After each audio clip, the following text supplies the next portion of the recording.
An avid outdoorsman, Kent Kaiser, joins us today with stories of political corruption, adventure, and a strong faith in his new project, Hard Way Back, one man's true story of rejoicing through adversity. Good to have you with us today, Kent. Enjoy just chatting that's going on here off camera, so to speak. You kind of have a life that I think a lot of guys would say, man, this guy is blessed. He gets to go hunting and fishing and guiding, doing adventure tours in Alaska, New Zealand, and but you've had some challenges through that dream life, so to speak. Absolutely. Hey, I do feel blessed, and I have lived a lifetime of adventures already.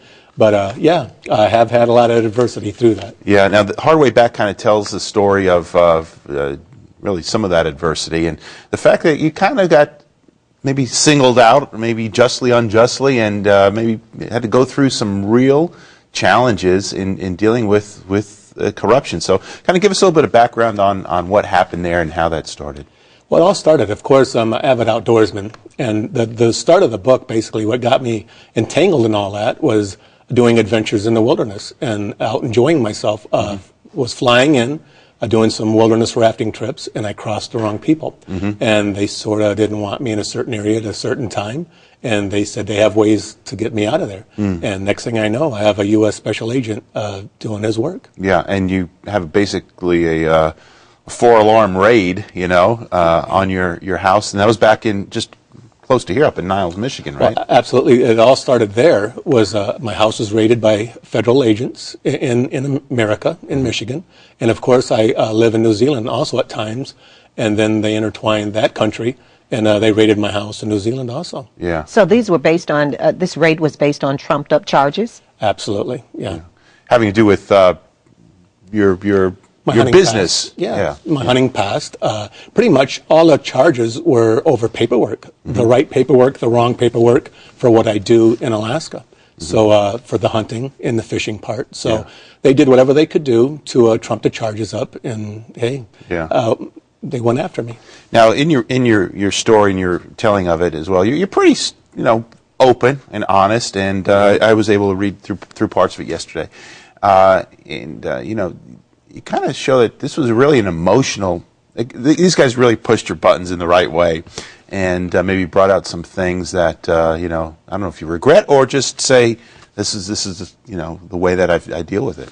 Well, that's everybody's personality is what it is. Yeah. And when I'm the type of individual, when I'm pushed, I push back, especially when my freedom's on the line. So I was fighting for a lot of my freedom. They were trying to take it away. Yeah. And again, I'm very sweet. If you treat me kind, I'm very kind. But if you push me, I push back. And if I had to do that over again, maybe I would have toned that down a little bit. But it is what it was. It is what it was, yeah. That's what I wanted to know. Romans 8:28 says all things work together for the good of those who love the Lord and who are called according to his purpose. Do you see any good, of going through that, the trumped up charges? You were wanted, and you were a wanted man in 2 nations, and you were facing 45 years in prison.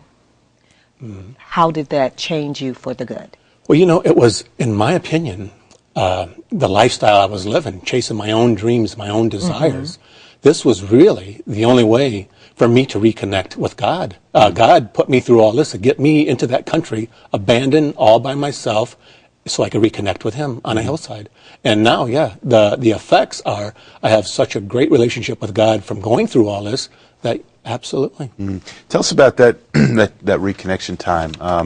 Do you feel like you had kind of drawn away from him, or that he was just there on the sidelines, and this process of going through the adversity brought some newness or some reality to that relationship? Well, absolutely. I was saved as a young man, very close to here in Niles, Michigan. Then I moved to Fairbanks and started doing my thing.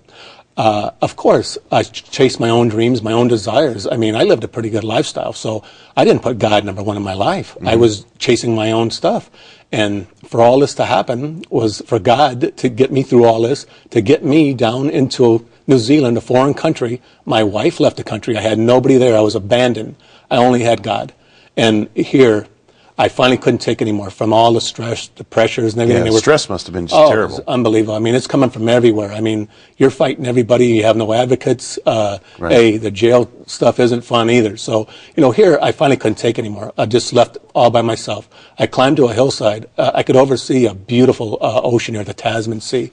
I couldn't take it anymore, so I dropped to my knees, and I cried my heart out, and I give it all to God there. And I says, your will be done, and whatever you want from me, I'm going to follow. So be it be jail time, whatever you want. And I give it all up there, and I haven't been the same since. What did you, excuse me, Stephen, what did you learn about God during this time?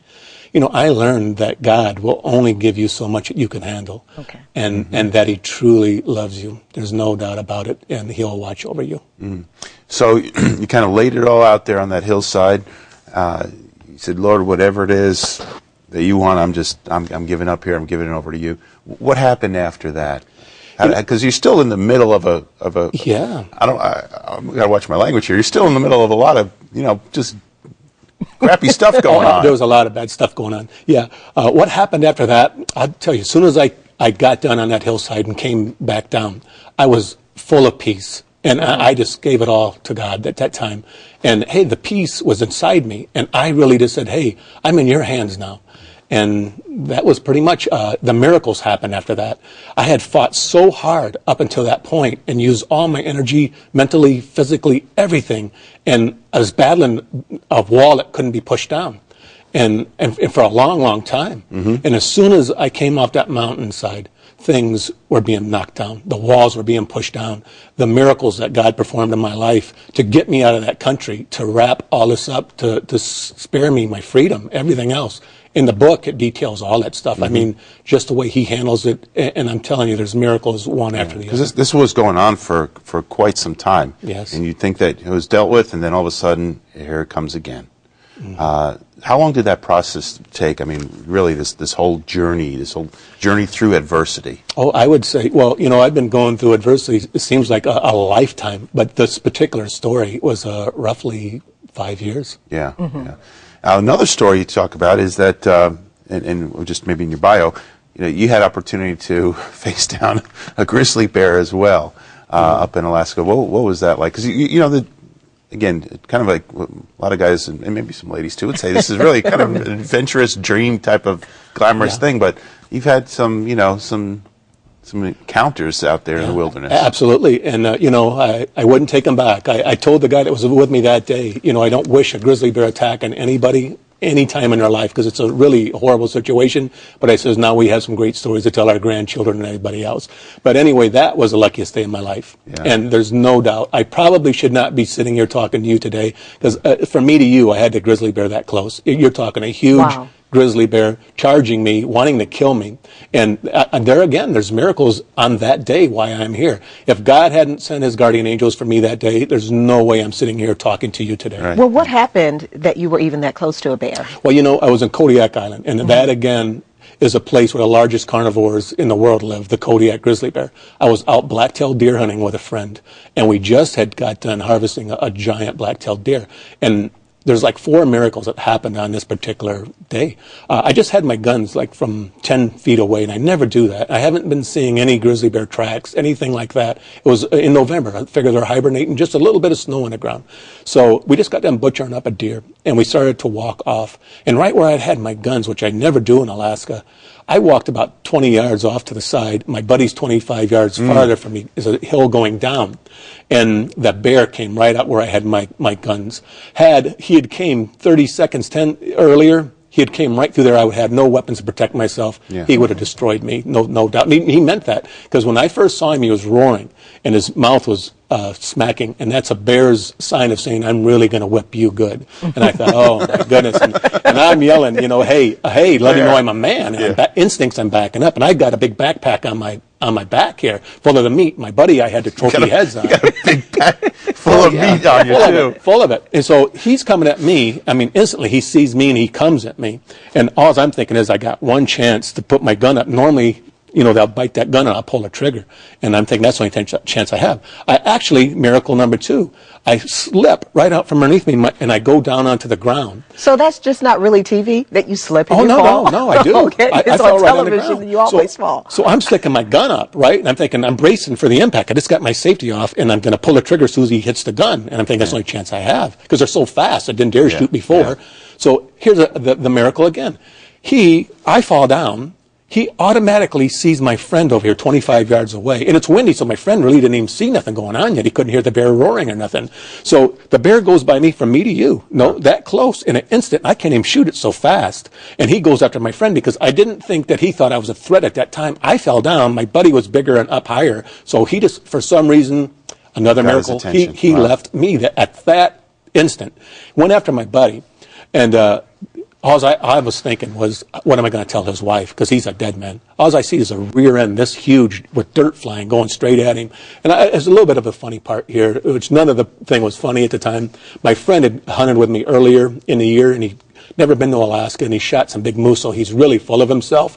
And he's saying, well, I'm the biggest, baddest thing in the woods and this and that. And I'm thinking, man, you got to calm down a little bit. And he actually got a tattoo of a grizzly bear on his shoulder, trying to go in the Kodiak, because he called me out of the blue wanting to go, and I set it up. We went. But anyway, I'm thinking, you got to not say that stuff. You know what he told me on the plane up there? Well, I've always wanted a bear. He says, if a bear gets up there and scratches me or whatever, charges us or whatever, I'm going to shoot him. I'll have my bearskin rug. I said, you don't want to wish that on yourself or nobody else. I said, we don't have tags for the bear hunt right now. We'll get that when we come back. Well, I'm the biggest, baddest thing in the woods. So anyway, the bear's barreling down at him, right? And the biggest, baddest thing at the woods starts screaming, and I'm not saying this in a bad way, like a woman. I mean, the blood-curdling screams come out of his mouth. My God. I thought that's going to make the bear even more wild. It's like when a rabbit's dying, the fox goes nuts. And I'm thinking, oh, my goodness. So here he goes, and I'm just thinking, what's going to happen? Well, anyway, he's backing up like I did, his instincts, and he's on a slant, and all of a sudden he goes down. As the bear goes in the air to get him, he slips right down, but instead of me, he goes like a board straight on his back, right?